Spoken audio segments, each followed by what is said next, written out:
సహోదరులు ఐక్యత కలిగి ఉండటం ఎంత మేలు ఎంత మనోహరం అని బైబిల్లో ఉంది కదా.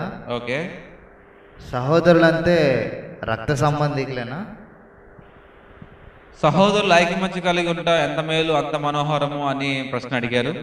అంటే వారు అన్నదమ్ములేనా అంటే, సహోదరులు అంటే అన్నదమ్ములే కాదు కానీ ఇరుగు పొరుగు అందరూ. అంటే ఈ వాక్య ప్రకారము ఏంటంటే ఒకటే విషయం, నిన్ను వలె నీ పొరుగు వాళ్ళని ప్రేమించు అనే ఒక వాక్యము అక్కడ కనబడుతూ ఉంది.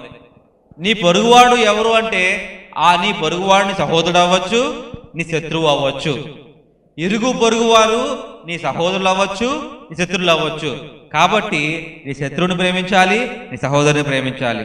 సహోదరుడు అంటే అన్నదమ్ముడే కాదు కానీ ఎవ్రీ మ్యాన్ ఎవ్రీ విమెన్ సహోదరులు. కాబట్టి అందరినీ ప్రేమించమని, అందరితో ఐక్యత కలిగి ఉండమని, అప్పుడే అది మనోహరంగా ఉంటుందని బైబిల్ వాక్యం చెప్పింది.